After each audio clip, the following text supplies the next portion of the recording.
നമസ്കാരം. ഇന്ന് ഇതുവരെയുള്ള വാർത്തകൾ സമഗ്രമായി പരിശോധിക്കാം. 1 PM ന്യൂസിലേക്ക് സ്വാഗതം. ഞാൻ അമൃത പടിക്കാൽ. വിശദമായ വാർത്തകളിലേക്ക്. ചോദ്യപേപ്പർ ചോർച്ചയ്ക്ക് പിന്നാലെ റദ്ദാക്കിയ നീറ്റ് UG പുനഃപരീക്ഷ അല്പസമയത്തിനകം. രാജ്യത്തെയും വിദേശത്തെ 5000-ലേറെ കേന്ദ്രങ്ങളിലുമായാണ് പരീക്ഷ. 2 മുതൽ വൈകിട്ട് 5:15 വരെയാണ് പരീക്ഷ. ചോദ്യപേപ്പർ ചോർച്ചയെ തുടർന്ന് റദ്ദാക്കിയ നീറ്റ് UG പരീക്ഷയ്ക്കായി ത്രിതല സുരക്ഷാ ക്രമീകരണങ്ങളാണ് പരീക്ഷാ കേന്ദ്രങ്ങളിൽ ഒരുക്കിയിരിക്കുന്നത്. 2.5 ലക്ഷം പോലീസ് ഉദ്യോഗസ്ഥരും 10,000-ലേറെ അർദ്ധസൈനികരെയും വിന്യസിച്ചു. പരീക്ഷാ കേന്ദ്രങ്ങളിൽ CCTV നിരീക്ഷണം ശക്തമാക്കിയിട്ടുണ്ട്. ക്യാമറ ദൃശ്യങ്ങൾ NTA-യുടെ പ്രത്യേക സംഘങ്ങൾ നിരീക്ഷിക്കും. രാജ്യത്തെ 551 വിദേശത്തെ 14 നഗരങ്ങളിലായി 5440 നീറ്റ് പരീക്ഷാ കേന്ദ്രങ്ങളാണ് സജ്ജമാക്കിയിരിക്കുന്നത്. പരീക്ഷയ്ക്ക് മുന്നോടിയായി നാഷണൽ ടെസ്റ്റിംഗ് ഏജൻസി വിദ്യാർത്ഥികൾക്ക് ആവശ്യമായ നിർദ്ദേശങ്ങൾ നൽകിയിരുന്നു. ആശങ്കയില്ലാതെ വിദ്യാർത്ഥികൾ പരീക്ഷ എഴുതണമെന്ന് കേന്ദ്ര വിദ്യാഭ്യാസ മന്ത്രി ധർമ്മേന്ദ്ര പ്രധാൻ. मेरा पूरा भरोसा है NTA के ऊपर, भारत की सभी राज्य सरकारों के ऊपर, जिला प्रशासन के ऊपर, भारत की शिक्षा जगत के ऊपर, विशेष करके भारत की विद्यार्थियों के ऊपर, भारत की व्यवस्था पे उनकी भरोसा है और आज भी भरोसा रहेगा. ये अटूट भरोसा बना रहे, ये मेरे उनको अपेक्षा रहेगा और शुभेच्छा रहेगा. അതേസമയം കേന്ദ്ര വിദ്യാഭ്യാസ മന്ത്രിയുടെ രാജി ആവശ്യപ്പെട്ട് കോക്രോച്ച് ജനതാ പാർട്ടിയുടെ പ്രതിഷേധം 2ാം ദിനവും ജന്തർ മന്ദറിൽ തുടരുകയാണ്. ധർമ്മേന്ദ്ര പ്രധാൻ രാജിവെക്കും വരെ സമരം തുടരുമെന്ന് CJP സ്ഥാപകൻ Abhijit ദീപ്കെ. I would request the NEET students, please first go and attend your exam, give your exams. My best wishes with you, and don't worry, we are going to fight your battle here. You don't have to worry about the protest. But once you are done with your exam, please do come at Jantar Mantar. പരീക്ഷയ്ക്ക് ശേഷം ജന്തർ മന്ദറിലെ പ്രതിഷേധത്തിൽ പങ്കെടുക്കാൻ വിദ്യാർത്ഥികളോട് അഭിജിത് ദീപ്കെ ആഹ്വാനം ചെയ്തു. 24 Delhi. NEET പരീക്ഷാ കേന്ദ്രങ്ങളിൽ വിദ്യാർത്ഥികളെ പ്രവേശിപ്പിച്ചു തുടങ്ങിയിട്ടുണ്ട്. സമയം അല്പസമയത്തിനകം തന്നെ അവസാനിക്കും. ഡൽഹിയിൽ നിന്ന് വിനീത വിജി, തിരുവനന്തപുരത്ത് നിന്ന് മേഘന മുരളി എന്നിവർ തത്സമയം ചേരുന്നുണ്ട്. വിനീത, ഏകദേശം 11:30 തന്നെ കുട്ടികളെയൊക്കെ അകത്തേക്ക് പ്രവേശിപ്പിച്ചു തുടങ്ങിയിട്ടുണ്ട്. നമുക്കറിയാം 22 ലക്ഷത്തോളം വിദ്യാർത്ഥികളാണ് വീണ്ടും പരീക്ഷ എഴുതേണ്ടി വരുന്നത്. എന്താണ് വിനീത ഇപ്പോൾ എവിടെയാണുള്ളത്? കുട്ടികളുടെയൊക്കെ ഒരു പ്രതികരണം വരുന്നുണ്ടോ? സമ്മർദ്ദമുണ്ടോ അവർക്ക്?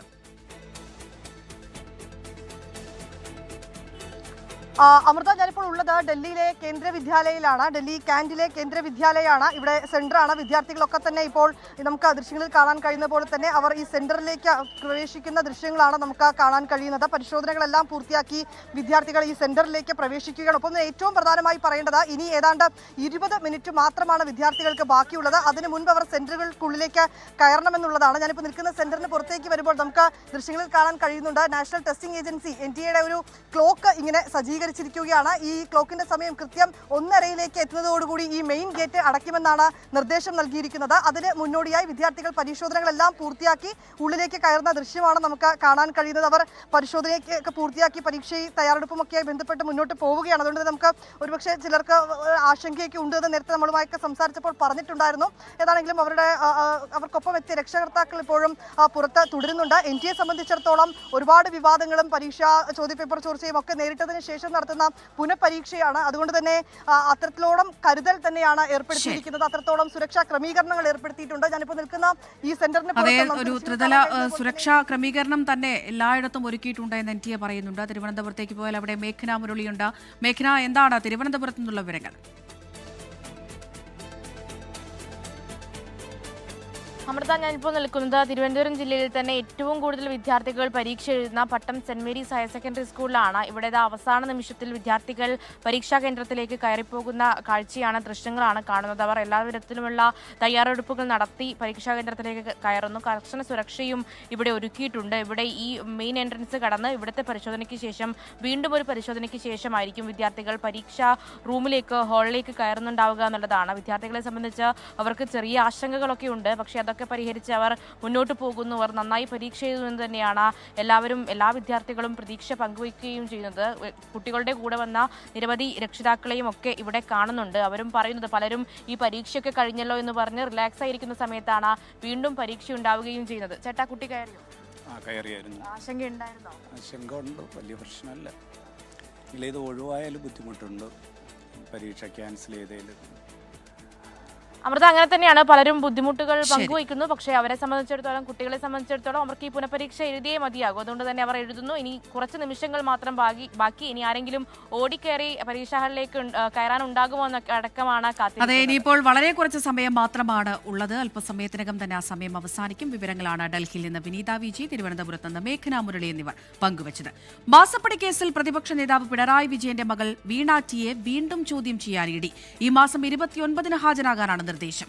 ഈ മാസം 17-ലെ ചോദ്യം ചെയ്യലിന് പിന്നാലെ വീണയുടെ ബാങ്ക് ലോക്കറുകളിൽ ഇഡി ഉദ്യോഗസ്ഥർ പരിശോധന നടത്തിയിരുന്നു. 9 മണിക്കൂർ ചോദ്യം ചെയ്തെങ്കിലും ആദ്യ ദിനം വീണ ടിയിൽ നിന്ന് കാര്യമായ മറുപടികളൊന്നും ഇഡിക്ക് ലഭിച്ചില്ല. CMRL എക്സാലോജിക് ഇടപാടിന്റെ രേഖകൾ ഹാജരാക്കാനും പരാജയപ്പെട്ടു. എക്സാലോജി കമ്പനി പൂട്ടിപ്പോയി എന്ന മറുപടിയാണ് വീണ നൽകിയത്. ഈ പശ്ചാത്തലത്തിലാണ് വീണ്ടും ചോദ്യം ചെയ്യാനുള്ള നീക്കം. ഈ മാസം 29-ന് ഹാജരാകുമെന്ന് വീണ മറുപടി നൽകിയിട്ടുണ്ട്. SFIO റിപ്പോർട്ടിന്റെ അനുബന്ധ രേഖകൾ കൂടി പരിഗണിച്ചായിരിക്കും രണ്ടാമത്തെ ചോദ്യം ചെയ്യൽ. കഴിഞ്ഞ ദിവസം വീണയുടെ ബാങ്ക് ലോക്കർ തുറന്ന് ഇഡി പരിശോധന നടത്തിയിരുന്നു. എന്നാൽ കാര്യമായൊന്നും ലഭിച്ചില്ലെന്നാണ് വിവരം. വീണ, CMRL അധികൃതരായ ജയസ് കർത്ത, ഷിബിയസ് കർത്ത എന്നിവർ ഉൾപ്പെടെ 4 പേരെയാണ് ഇതുവരെ ഇഡി ചോദ്യം ചെയ്തത്. CMRL MD S ശശിധരൻ കർത്തയെ അടുത്തയാഴ്ച ചോദ്യം ചെയ്തേക്കും. വിഷ്ണു സുരേഷ്, 24, കൊച്ചി. കോൺഗ്രസിനുള്ളിൽ പുതിയ പോർമുഖം തുറന്ന ഒരാൾക്ക് ഒരു പദവി വിവാദം. KPCC പ്രസിഡന്റ് സ്ഥാനത്തേക്ക് പരിഗണിക്കപ്പെടുന്നവർ PR വർക്കിലൂടെ നേതാക്കളായവരെന്ന് രാജ്മോഹൻ ഉണ്ണിത്താൻ MP തുറന്നടിച്ചു. KPCC പ്രസിഡന്റ് സ്ഥാനത്തേക്ക് തന്നെ കൂടി പരിഗണിക്കണമെന്നാവശ്യപ്പെട്ട് രാജ്മോഹൻ ഉണ്ണിത്താൻ AICC നേതൃത്വത്തിന് കത്തയച്ചു. KPCCക്ക് മുഴുവൻ സമയ അധ്യക്ഷൻ വേണമെന്നാവശ്യപ്പെട്ട് വിവിധ ജില്ലകളിൽ ഫ്ലക്സ് ബോർഡുകളും പ്രത്യക്ഷപ്പെട്ടു. UDF അധികാരത്തിലെത്തി 1 മാസം പിന്നിട്ടു. KPCC പ്രസിഡന്റ് സണ്ണി ജോസഫ് മന്ത്രിയായി. വർക്കിംഗ് പ്രസിഡന്റുമാരായ PC വിഷ്ണുനാഥും AP അനിൽകുമാറും മന്ത്രിസഭയിലെത്തി. KPCC അധ്യക്ഷ സ്ഥാനത്തേക്കുൾപ്പെടെ നേതാക്കൾ അവകാശവാദം ഉന്നയിച്ചെത്തിയെങ്കിലും പുതിയ നേതൃത്വത്തെ AICCക്ക് കണ്ടെത്താൻ കഴിഞ്ഞില്ല. തർക്കം തുടർന്നതോടെയാണ് വിമർശനം നേതാക്കൾ പരസ്യമാക്കിയത്. കോൺഗ്രസിൽ അടിമുടി അഴിച്ചുപണി അനിവാര്യമാണെന്ന് മുതിർന്ന കോൺഗ്രസ് നേതാവും MP-യുമായ രാജ്മോഹൻ ഉണ്ണിത്താൻ 24-നോട് പറഞ്ഞു. കേരളത്തിലെ കോൺഗ്രസ് ശക്തി പ്രാപിച്ചില്ലെങ്കിൽ നമുക്ക് മുന്നോട്ട് പോകാൻ വളരെ ബുദ്ധിമുട്ടുണ്ടാകും. ആ ഒരു പശ്ചാത്തലത്തിലാണ് കേവലം ഒരു KPC പ്രസിഡന്റ് സ്ഥാനം മാത്രമല്ല, കോൺഗ്രസിൽ ഒരു അടിമുടി അഴിച്ചുപണി അനിവാര്യമാണെന്ന് ഞാൻ സൂചിപ്പിക്കാൻ കാരണം. ഇതിനിടെ കോൺഗ്രസിനുള്ളിലെ അതൃപ്തി ഫ്ലെക്സ് രൂപത്തിലും പ്രത്യക്ഷപ്പെട്ടു. കോട്ടയം, കോഴിക്കോട്, തൃശൂർ DCC ഓഫീസുകൾക്ക് മുന്നിൽ ഒരാൾക്ക് ഒരു പദവി എന്ന് പറഞ്ഞ് ഫ്ലെക്സ് ബോർഡുകൾ പ്രത്യക്ഷപ്പെട്ടു. MLA-മാരും MP-മാരും മണ്ഡലം നോക്കട്ടെയെന്നും ഫ്ലെക്സിലുണ്ട്. KPCC പ്രസിഡന്റ് സണ്ണി ജോസഫ് മന്ത്രിയായ പശ്ചാത്തലത്തിലാണ് പുതിയ അധ്യക്ഷനെ കണ്ടെത്തണമെന്ന ആവശ്യം ശക്തമായത്. വിമർശനങ്ങളിൽ സണ്ണി ജോസഫിന്റെ മറുപടി ഇങ്ങനെ: ഞാൻ 2 ചുമതലയും വഹിച്ചു പോകാനുള്ള എൻ്റെ പ്രയാസം തന്നെ ഞാൻ തക്ക സമയത്ത് നേതൃത്വത്തെയും KPCCയുടെ യോഗത്തിലും അറിയിച്ചിട്ടുണ്ട്. എന്നോട് എപ്പോൾ പകരം ആളെ നിയമിച്ച് എപ്പോൾ ചുമതല കൈമാറണം എന്ന് പറഞ്ഞാലും ആ സെക്കൻഡിൽ ഞാൻ തയ്യാറാണ്. I am ready to quit at any time. KPCC അധ്യക്ഷ സ്ഥാനത്തേക്ക് ജോസഫ് വാഴക്കനെ കൊണ്ടുവരാൻ ഐ ഗ്രൂപ്പ് ഊർജിത നീക്കം നടത്തുന്നുണ്ട്. ബെന്നി ബഹനാൻ, മാത്യു കുഴൽനാടൻ, ഷാഫി പറമ്പിൽ എന്നിവരുടെ പേരും സജീവമായി ചർച്ചയിലുണ്ട്. 24 കോട്ടയം. പകർച്ചവ്യാധികൾ പ്രതിരോധിക്കാൻ വിവിധ വകുപ്പുകളുടെ ഏകോപനം അനിവാര്യമെന്ന് ആരോഗ്യവകുപ്പ് നിയോഗിച്ച ഹൈപ്പവർ കമ്മിറ്റിയുടെ ശുപാർശ. സിസ്റ്റത്തിന്റെ വിടവുകൾ നികത്തണം. പകർച്ചവ്യാധി വരാനുള്ള മാസങ്ങൾ മുൻകൂട്ടി കണ്ട് എപ്പിഡമിക് കലണ്ടർ തയ്യാറാക്കണമെന്നും ശുപാർശയുണ്ട്. ശുപാർശകൾ യുദ്ധകാലാടിസ്ഥാനത്തിൽ നടപ്പാക്കുമെന്നാണ് ആരോഗ്യമന്ത്രി K മുരളീധരന്റെ പ്രതികരണം.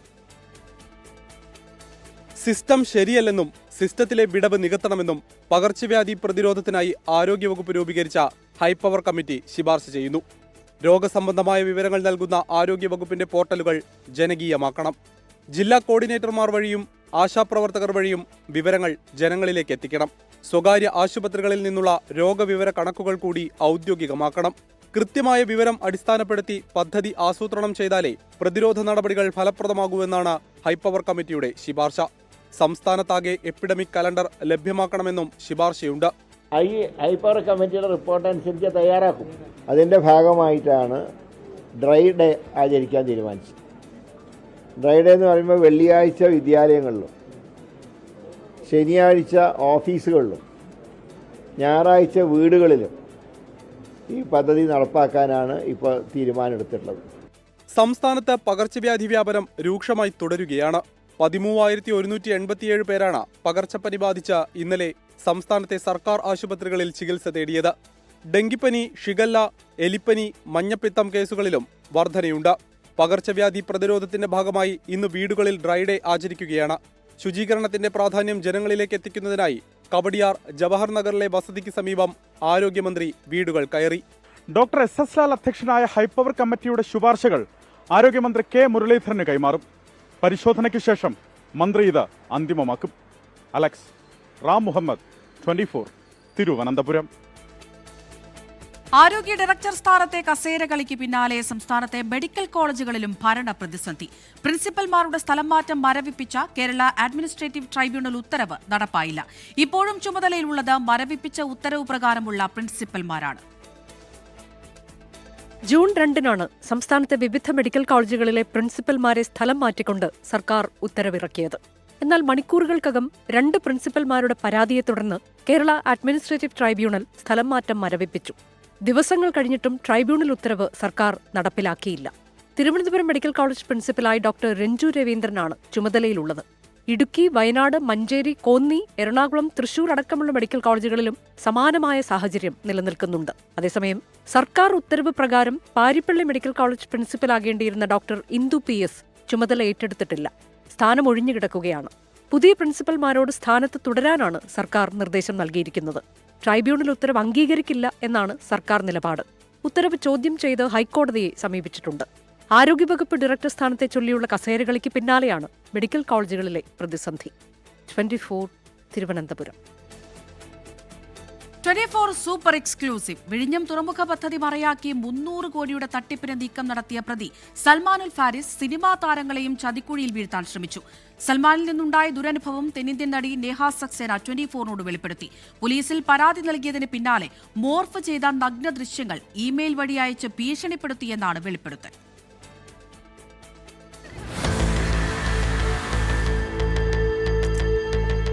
വിഴിഞ്ഞം തുറമുഖ പദ്ധതിയുടെ മറവിൽ 300 കോടി തട്ടിയെടുക്കാൻ വ്യാജരേഖയുണ്ടാക്കിയ കേസിലാണ് മലപ്പുറം സ്വദേശിയായ സൽമാനുൽ ഫാരിസ് അറസ്റ്റിലായത്. സൽമാനുൽ ഫാരിസ് മുൻപും സിനിമാ താരങ്ങൾ ഉൾപ്പെടെ വലയിലാക്കാൻ ശ്രമിച്ചുവെന്ന് ഞെട്ടിക്കുന്ന വെളിപ്പെടുത്തലാണ് തെന്നിന്ത്യൻ താരം നേഹ സക്സേന നടത്തിയത്. 2016-ൽ കേരളത്തിൽ നടന്ന ഒരു പരസ്യചിത്ര ഷൂട്ടിൽ സൽമാന്റെ മകൾ അഭിനയിക്കാനെത്തിയപ്പോഴാണ് ആദ്യമായി നേഹയെ സൽമാൻ കാണുന്നത്. Prince Riyan Salman bin Saeed Al Maktoum എന്ന വ്യാജ ഇൻസ്റ്റഗ്രാം അക്കൗണ്ടിൽ നിന്നും മെസ്സേജ് അയച്ചു. ആഗോള ബ്രാൻഡിന്റെ പരസ്യത്തിൽ അംബാസിഡർ ആകണമെന്നാവശ്യപ്പെട്ടായിരുന്നു മെസ്സേജ്. പിന്നാലെ 4 ദിവസത്തിന് ശേഷം സൽമാനുൽ ഫാരിസ് എന്നയാൾ ബോസിന് വേണ്ടിയെന്ന് പറഞ്ഞ് ബന്ധപ്പെട്ടു. രണ്ടും ഒരാളാണെന്നും തട്ടിപ്പാണെന്നും മനസ്സിലാക്കിയതോടെ മലപ്പുറം പോലീസിൽ ഓൺലൈനായി പരാതി നൽകി.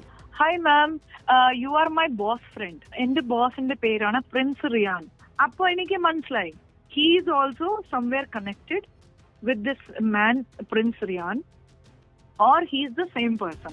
നിരവധി പെൺകുട്ടികളെ സൽമാൻ ട്രാപ്പിലാക്കി പണം തട്ടിയിട്ടുണ്ട്. ഒരു ഗുജറാത്തി പെൺകുട്ടിയെയും ഇതേ രീതിയിൽ സൽമാൻ കബളിപ്പിച്ചു.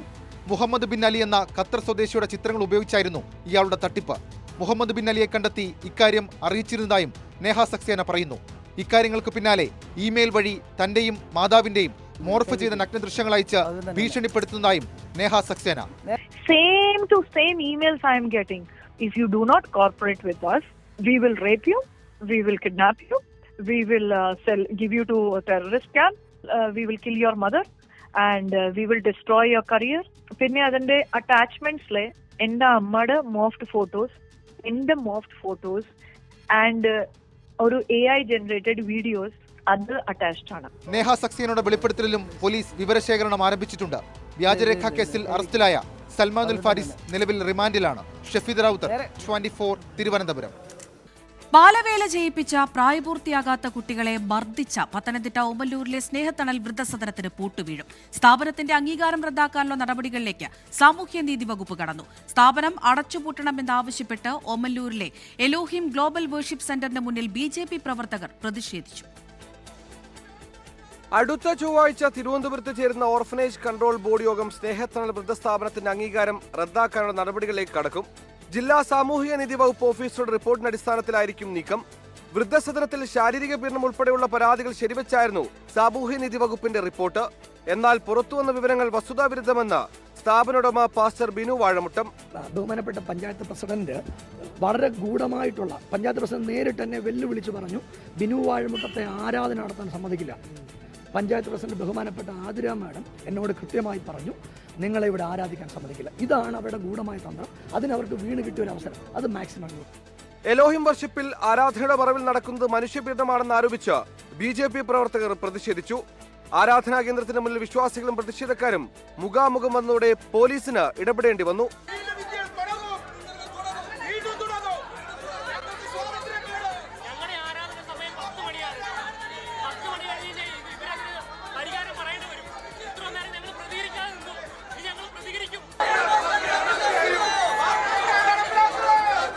സ്ഥാപനത്തിന്റെ നടത്തിപ്പിൽ വീഴ്ചയുണ്ടെന്ന് ഓമലൂർ പഞ്ചായത്ത് പ്രസിഡന്റ് ആതിര പറഞ്ഞു. വൃദ്ധസദനം അത് അമ്മമാർ അവിടെ നിന്നോട്ടെ, ഒരു പ്രശ്നമില്ല.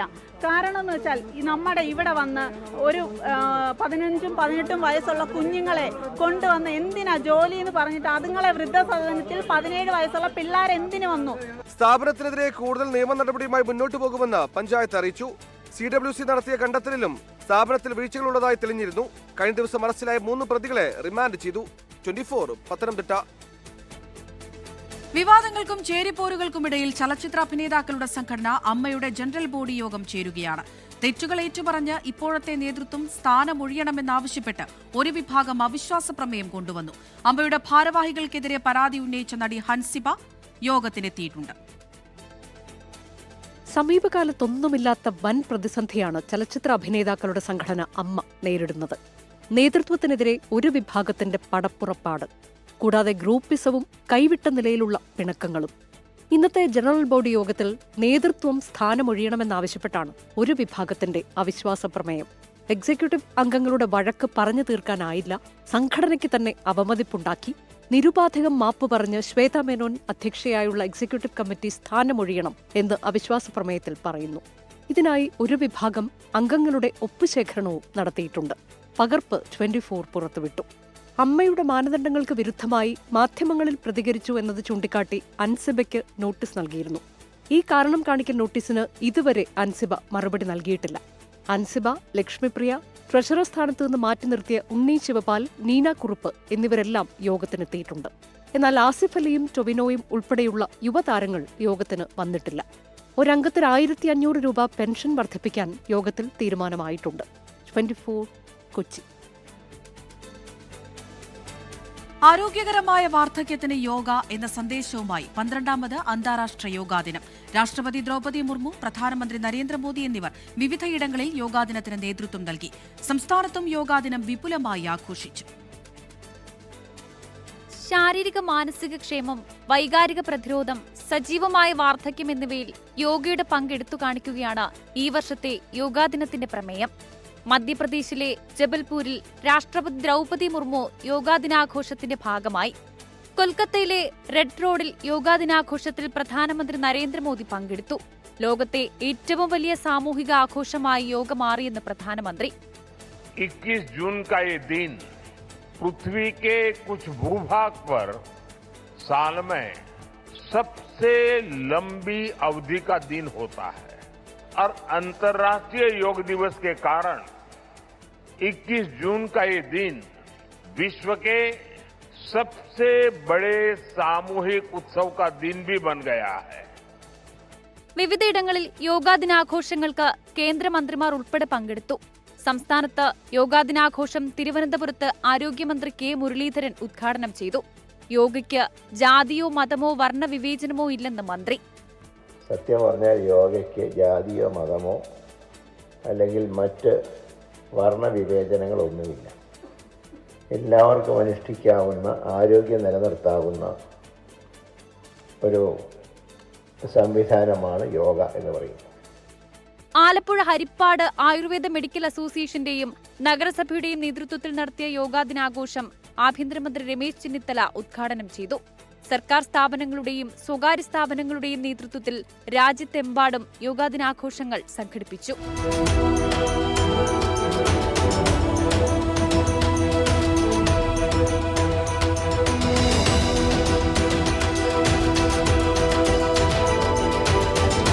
News desk 24.